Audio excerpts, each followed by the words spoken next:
Everyone, पहला lecture आप लोगों को बताना लाइव चैप्टर का। आप लोग जाकर देख सकते हैं। साइंस लेक्चर करके एक प्लेलिस्ट होगा, आप जा करके देख सकते हैं।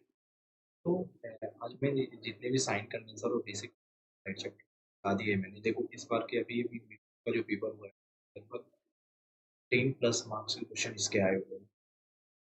तो लाइट चैप्टर इम्पोर्टेंट है, आपको एग्जाम में पक्का आएंगे। क्वेश्चन बताने वाला हूँ, जरा ध्यान से देख लो। सबसे पहले मैं एक बार रिकैप कर देता हूँ सारी साइन कन्वेंशन के बारे में, क्योंकि ये सारा साइन कन्वेंशन इसको आप करो, ठीक है।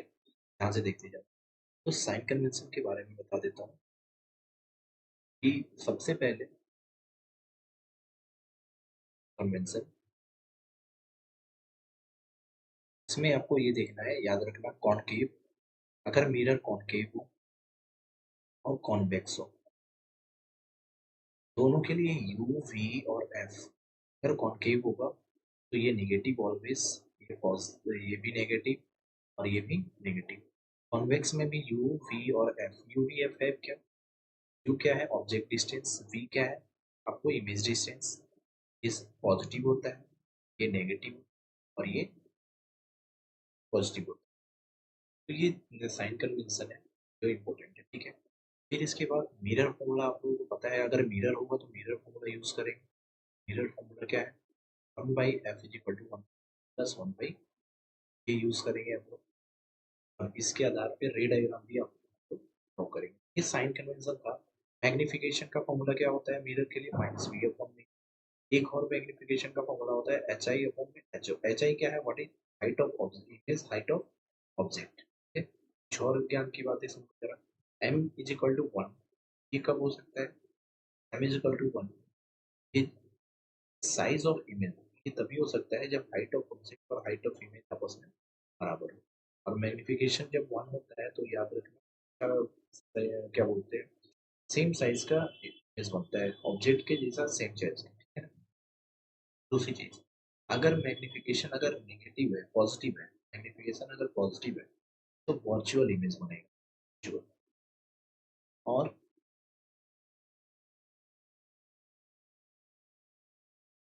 अगर वर्चुअल इमेज बनेगा, लेकिन अगर जैसे मैंने बोला कि मैग्निफिकेशन अगर पॉजिटिव नेगेटिव है, नेगेटिव है, तो वो हमें रियल इमेज देगा।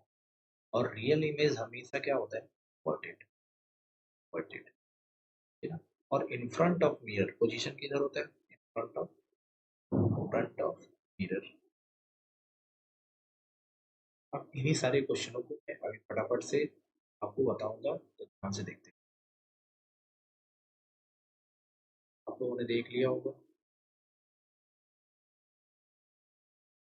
तो आते हैं क्वेश्चन, ठीक है। क्वेश्चन क्या कह रहा है, ध्यान से देखिएगा। क्वेश्चन ये कह रहा है कि सबसे पहले गिवन डेटा लिख देते हैं। क्वेश्चन ये कह रहा है क्या an object place in front of, अच्छा पहले मेरे पास आया कॉनकेव मिरर, तो सॉल्यूशन करेंगे और सॉल्यूशन करते समय सबसे पहले मिरर का टाइप लिखिए, concave.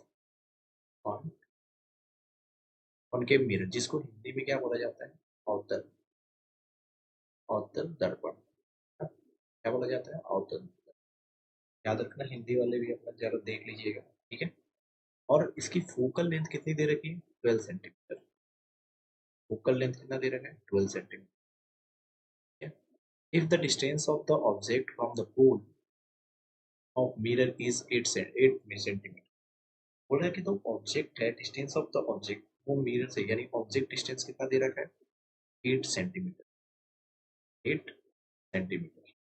The use mirror formula, determine the position of image form, draw the labeled ray diagram and justify your answer in this case, ठीक है। मतलब रे डायग्राम हमें वी निकालने को बोला गया। सबसे पहला सवाल जैसे ही हमें ये पता चला, अब ये तो हमने गिवन डेटा लिख दिया जो गिवन था हमारे पास, गिवन डेटा। अब मैं यहाँ पे sign convention numerical point of view से लिखूंगा, ठीक है ना। साइन कन्वेंशन, साइन यूज करके यू वी और एफ, मैंने क्या बताया था? यू की वैल्यू हमेशा नेगेटिव होती है, यानी -8 सेंटीमीटर। ई की वैल्यू हमें नहीं पता है, एफ की वैल्यू हमें पता है 12, और वो भी होगा कॉनकेव है तो नेगेटिव का 12 सेंटीमीटर। फिर यहाँ तक समझ में आया। अब यूज क्या करेंगे, mirror formula. Use mirror formula. क्या है mirror formula, by f equals to 1 by v plus 1 by u. ठीक है, 1 बाई एफ की वैल्यू कितनी है, 1 by -12 equals to 1 by v नहीं पता, minus plus into minus minus हो जाएगा, माइनस का यू पुट करेंगे तो 8 हो जाएगा, माइनस उधर चला जाएगा, तो वैल्यू कितनी आ जाएगी, 1/8 प्लस का -1/, इक्वल्स टू 1। यहाँ पे वैल्यू कितनी आ जाएगी, LCM 1/v is equal to जाएगा, बताओ भाई v is equal to LCM कितना। अगर मान लो आपको एलसीएम नहीं पता है तो आप डायरेक्टली ऐसे लिख दो 8 इंटू 12, और 12 को यहाँ ले आ जाओ, 12 -8। ठीक है, एलसीएम निकालने की कोई जरूरत नहीं, कटने वाले रहेंगे तो कैंसिल आउट हो जाएंगे। ये कितना हो जाएगा, 4/4 में 8 इंटू 12, तो 4 से कितनी बार में कटेगा, 12 बार। तो 1/v की वैल्यू कितनी आ गई, 1/12। अब यहाँ पे आपको अलर्ट रहना है, यहाँ पे आपको अलर्ट रहने की जरूरत है। यहाँ पे हमने 1/v निकाला है, बहुत सारे बच्चे यहाँ गलती क्रॉस नहीं करते हैं, यहाँ पे क्रॉस मल्टीप्लीकेशन करके क्या निकालना है, इक्वल टू कितना, 4। हम इसे क्रॉस मल्टीप्लीकेशन कर देंगे तो हमारे क्या आ जाएगा, v 4 सेंटीमीटर। तो क्या नोटिस करो, आपने ये नोटिस करा कि हमारी जो वैल्यू है, अगर एक जो वैल्यू आ रही है v की, वो क्या आ रही है, पॉजिटिव का v आ रही है। कैसा आ रहा है बताओ, पॉजिटिव का v। लेकिन पॉजिटिव का v जैसे ही आया तो मैं समझ गया कि यहाँ पे v कैसा बनेगा, virtual, virtual image, virtual. Clear, यहाँ तक आपको सब कुछ क्लियर है। अब रे डायग्राम को हम लोग प्लॉट करेंगे। अब आंसर मैग्नी, अब देखो यहाँ पे जब वर्चुअल का आया है तो हम इसे निकाल सकते हैं मैग्निफिकेशन कैसा हो। क्लियर, मैग्निफिकेशन वर्चुअल है तो जाहिर सी बात है कि वो कैसा बनेगा, मैग्निफिकेशन अगर हम लोग निकालें, मैग्निफिकेशन इक्वल टू -v/, तो m इज इक्वल टू कितना हो जाएगा, -24 डिवाइडेड बाई u की वैल्यू -8। माइनस से माइनस कैंसिल आउट, 8 से, यानी मैग्निफिकेशन कितना है, 3, यानी 3 गुना मैग्नीफाइड, है ना। इमेज कैसा बना बताओ, इमेज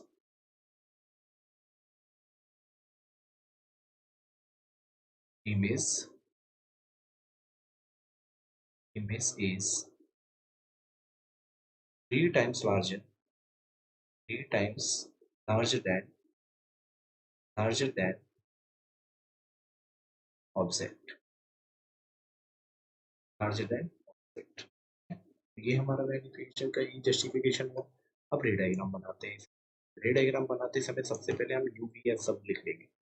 यू की वैल्यू कितनी है, यू की वैल्यू 8 सेंटीमीटर, माइनस का एफ की वैल्यू कितनी थी, 12, माइनस का 12 सेंटीमीटर, और वी की वैल्यू कितनी आई थी, प्लस का 24 सेंटीमीटर।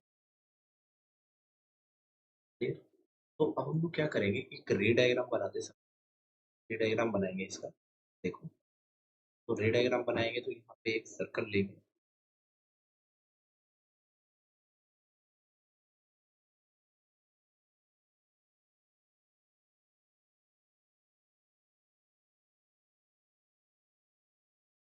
को डिलीट कर,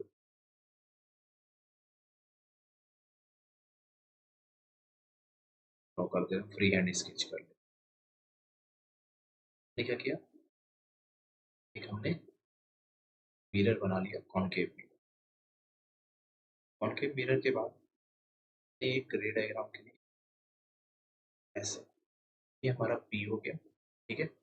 और एफ कितनी दूरी पे है, यहाँ पे एफ हो गया, यहाँ पे हमने लिखा क्यू की वैल्यू कितनी, क्यू की वैल्यू है 8, और एफ की वैल्यू कितनी है आप बताओ, एफ की वैल्यू दे रखी है 12, यानी ये हमारा जो एफ है ये 12 पे है। क्लियर, और 8 कहाँ पे है, पोल से 8 सेंटीमीटर की दूरी पे, तो ये 8 और 12 है, वो लगभग यहाँ पे हमारी ऑब्जेक्ट कहाँ पे है, आ गई हमारी। क्लियर, अब जैसे ही ऑब्जेक्ट हमारे ये वैल्यू आई, अब मेरे को 12 सेंटीमीटर पे है एफ, ठीक है। अब इसका रे डायग्राम प्लॉट करेंगे तो ये कहाँ पे है, ई और एफ के बीच में, तो रे हमारी कैसे जाएगी, राइट जाएगी पोल पे, इंसिडेंट रे, और जितना एंगल यहाँ बना उतना एंगल यहाँ, ये हो गया हमारी रिफ्लेक्टेड रे। क्लियर। अब एक ये हमारा सी से एक रे जाएगी ऐसे,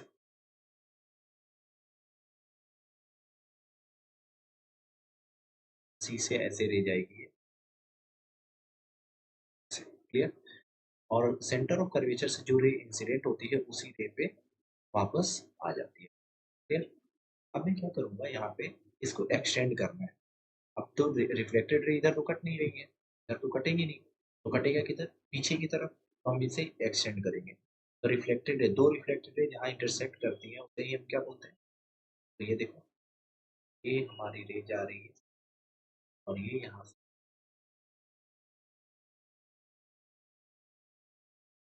यहाँ पे यहाँ पे आके कट गई।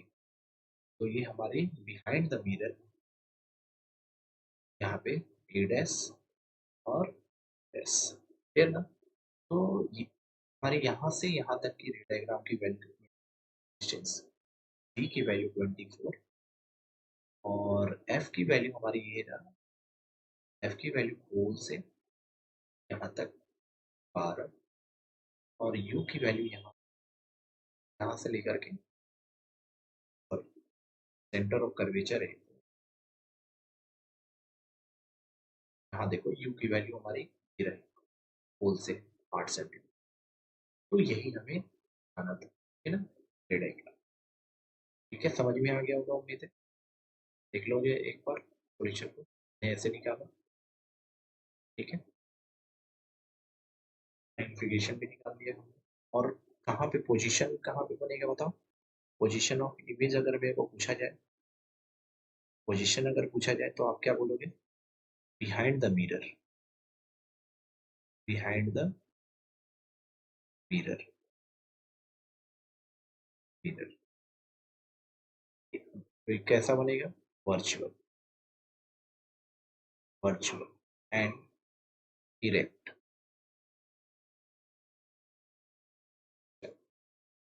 नेक्स्ट क्वेश्चन देखते हैं।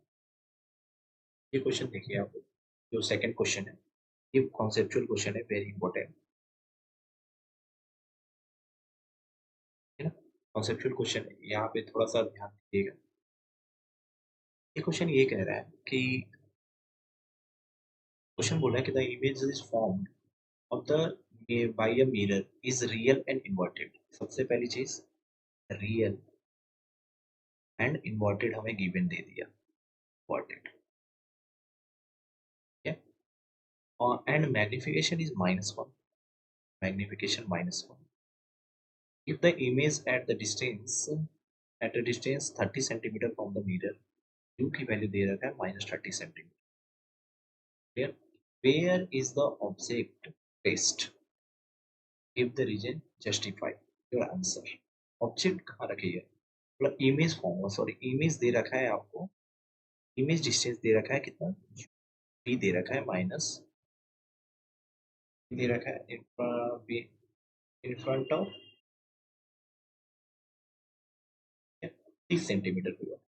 तो सबसे पहले चीज की मैग्निफिकेशन का फॉर्मूला क्या होता है मिरर के लिए, -v अपॉन यू। तो मैग्निफिकेशन -1 गिवन है, माइनस v की वैल्यू कितनी है, v की वैल्यू आ गई हमारी -30, -30 डिवाइडेड बाई यू। माइनस से माइनस कैंसिल आउट कर देंगे, यू को मल्टीप्लाई करेंगे, u into 1 equal to minus का 30, तो यू की वैल्यू आ गई कितनी, -30 सेंटीमीटर। तो आपको पता ही है कि यू की वैल्यू जब -30 आ गई, तो आप, आपको मैंने अभी थोड़ी देर पहले एक क्वेश्चन बताया था, मैंने एक कॉन्सेप्ट बताया था, अगर एम की वैल्यू नेगेटिव आती है तो वो हमेशा क्या बनाती है, real and inverted, inverted image, clear. और पोजीशन की अगर मैं बात करूँ तो हमेशा in front of mirror, in front of mirror, हमेशा इन फ्रंट ऑफ मिरर बनता है। ये आपका क्या हो गया, याद रखना कॉन्सेप्ट। तो नेक्स्ट देखेंगे, तो ये बन गया। तो पोजीशन कहाँ होना चाहिए, तो हमें पता है कि when when object is placed placed at center of curvature,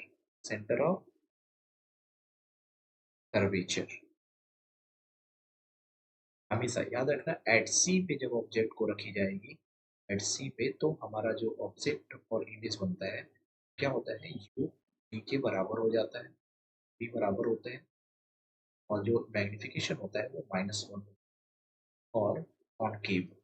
ठीक है, ये था हमारा सेकंड क्वेश्चन। ठीक है, कॉन्सेप्चुअल क्वेश्चन था ये, और इम्पोर्टेंट था, एक ही सेक्शन के दो क्वेश्चन दिए 5 नंबर वाले में। ठीक है, चलिए ये क्वेश्चन देखते हैं।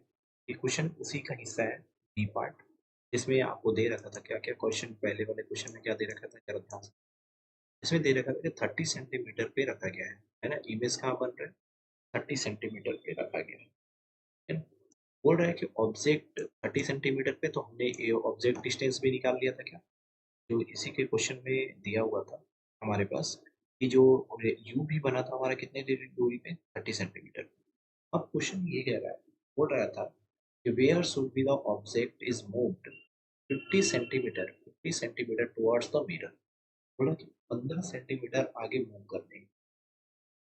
कितने सेंटीमीटर आगे मूव करेंगे बताओ, 15 सेंटीमीटर आगे। तो बोल रहा है कि ड्रॉ द रे diagram of new position of object. अगर मैं ऑब्जेक्ट को 15 सेंटीमीटर आगे, तो पहले 30 था, अब जो नया ऑब्जेक्ट पोजीशन बनाएंगे, जैसे मैंने बोला यू डैश मान लेता हूँ, तो वो कितना हो जाएगा, 15 सेंटीमीटर आगे, मतलब 15 घटा दो, यानी 15 सेंटीमीटर पे। तो अब जो नया मेरा यू की वैल्यू आ गई वो क्या आई, माइनस। मैंने बोला कि 15 सेंटीमीटर और खिसका दिया, मेरे को गिवन था। और इसी इसके ऊपर वाले क्वेश्चन में कितना गिवन था, देखो, तो ये हमने यू की वैल्यू कितनी निकाली, -30। वही 30 बोल रहा है कि ऊपर की तरफ कर देंगे। अगर 15 सेंटीमीटर मिरर की तरफ बढ़ जाएंगे तब क्या होगा। तो सबसे पहले तो हमें इमेज और फोकल लेंथ कितना दे रखा है, फोकल लेंथ भी दे रखा है क्या, फोकल लेंथ क्या होगा, आधा होगा। तो फोकल लेंथ कितनी हो जाएगी, 15, माइनस का, ठीक है, सेंटीमीटर, दो सब माइनस में होंगे। इसको सॉल्व कर लेते हैं। तो 1/f is equal to 1/v plus 1/, is equal to क्या हो जाएगा, प्लस है ना, उस साइड भेजेंगे तो क्या, 1/v is equal to 1/f minus 1/v, value put कर देते हैं। 1/v इज इक्वल टू क्या होगा, 1/15 माइनस का, माइनस 1/-50। अब ये वैल्यू इतनी होगी, तो अब देखो तो प्लस माइनस ये कट जाएगा क्या, क्या कट जाएगा, जब कट जाएगा तो वैल्यू कितनी आ गई, 1/v इज इक्वल टू 0। तो हमारे पास जब वैल्यू आएगी, v इज इक्वल टू क्या आ जाएगा, 1/0, that is v is infinity, v is infinity. और जाहिर सी बात है कि u की वैल्यू अगर हम 15 पे रख रहे हैं, तो फोकल लेंथ कितना हो जा रहा है, 15, मतलब आधी। जब फोकस पे ऑब्जेक्ट को रखा जाता है, ये जस्टिफिकेशन आपको पता ही होगा, रे डायग्राम आप पढ़े हो तो आपको पता होगा कि when object is object is placed at focal length at f, then image form at infinity। रे डायग्राम भी दे इसका बोला है बनाने को, तो रे डायग्राम भी कैसे बनेगा, क्या करेंगे, सबसे पहले बना दी हमने मिरर, मिरर बना दी, पोल हो गया। ठीक है, तो बोल रहा है कि पहले ऑब्जेक्ट हमारा था 30 सेंटीमीटर पे, अब इसको 15 सेंटीमीटर बढ़ा दिया हमने। पहले हमारा ऑब्जेक्ट यहाँ पे था, ठीक है, तो बढ़ा करके हमने ऑब्जेक्ट को कहाँ कर दिया, एफ पे, यानी यहाँ से 15 को ड्रॉ करते हैं। ड्रॉ करते समय ले जाएगी ऐसे, ध्यान से देखना, एक है हमारा ये आवाज सी हो गया, ये एफ हो गया। रे डायग्राम कैसे बनेगी, तो एक रे जाएगी कहाँ से, ऑब्जेक्ट से सी से होते हुए जाएगी, ठीक है। और एक रे कैसे जाएगी, एक रे जाएगी अगर एक सी से जाएगी इंसिडेंट रे तो एक रिफ्लेक्ट हो जाएगी, दूसरी ऐसे जाएगी parallel to the principal axis, और parallel to the principal axis के बाद वो किससे टकराएगी बताओ, टकराने के बाद आर से जाएगी, और ये कैसे जाएगी, याद रखो ये जाती है कैसे, पैरेलल, कैसे जाती है बताओ, पैरेलल जाती है ना, पैरेलल। तो ये रे डायग्राम है इसका, तो इंसिडेंट रे हो गया हमारा, ये रिफ्लेक्टेड रे। तो इमेज कहीं कहाँ पे बनेगी बताओ, ऐसे क्या, इन्फिनिटी पे, ये बनती है कहाँ पे, इन्फिनिटी पे। तो इमेज डिस्टेंस आपको समझ में आ गया, ऑब्जेक्ट डिस्टेंस यू और एफ दोनों आपस में बराबर में, सॉरी, तो ये न्यूमेरिकल थे, ठीक है। तो अब जरा ध्यान से देख लो कि मैं अगर क्वेश्चन की अगर मैं बात करूँ तो हमने क्या क्या देखा। नेक्स्ट जो हम लोग कॉन्सेप्ट पढ़ेंगे, नेक्स्ट कॉन्सेप्ट पढ़ने वाले हैं लेंस, नेक्स्ट कॉन्सेप्ट क्या पढ़ने वाले हैं, लेंस, है ना। तो लेंस में पहले लेंस फॉर्मूला पढ़ेंगे, लेंस फॉर्मूला, लेंस फार्मूला क्या है, तो सबसे पहले लेंस फार्मूला की अगर मैं बात करूँ तो 1/f equal to 1/v minus 1/, ये हो गया हमारा लेंस फार्मूला, क्लियर। पहला लेंस फार्मूला हमारा हो गया। लेंस फार्मूले के बाद हम क्या करेंगे, सेकेंड, सेकेंड है हमारा लेंस फार्मूले के बाद मैग्निफिकेशन ऑफ लेंस। तो m का वैल्यू क्या होता है, v अपॉन में, v और u आपको पता ही है कि v क्या होता है, ये बताने की तो कोई जरूरत नहीं लग रही। और नेक्स्ट है, अगर मेरे को एक और हाइट के फॉर्म में अगर दिया रहे तो m इज इक्वल टू क्या हो जाएगा, एच आई अपॉन में एच ओ।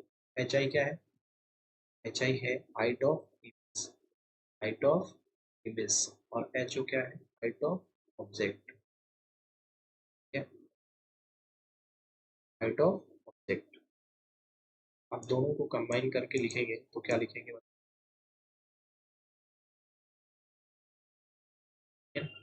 अब दोनों को कंबाइन करके, इन दोनों को अगर मैं कंबाइन कर दूं, दोनों को अगर कंबाइन कर दूं, हमारे पास जो रिजल्ट आएगा वो क्या आएगा, रिजल्ट क्या आएगा, आप बोलोगे सर का रिजल्ट जो आएगा वो क्या आने वाला है, क्योंकि sir H I is equal to H I upon H O equal to B upon, ये हमारा रिजल्ट आएगा।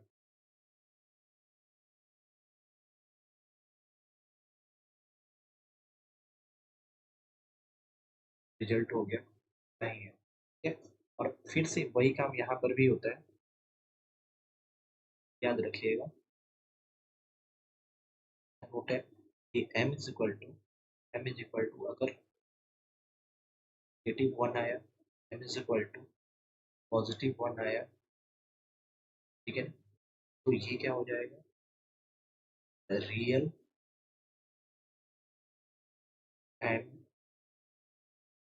इनवर्टेड, वर्टेड सेम साइज, ये क्या होगा, virtual, virtual and erect, erect same size. तो ये था आपका,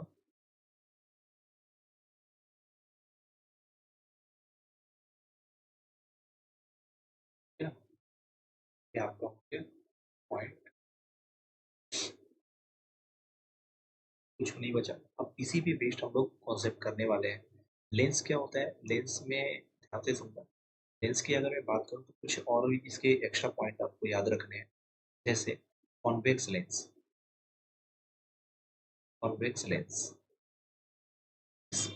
इसको डाइवर्जिंग कन्वर्जिंग लेंस भी कहते हैं, कन्वर्जिंग लेंस। नेक्स्ट, अगर कॉन्केव की बात करें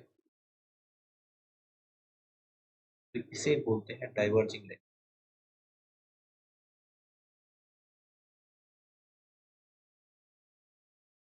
डाइवर्जिंग लेंस, बातें आपको याद रखनी है।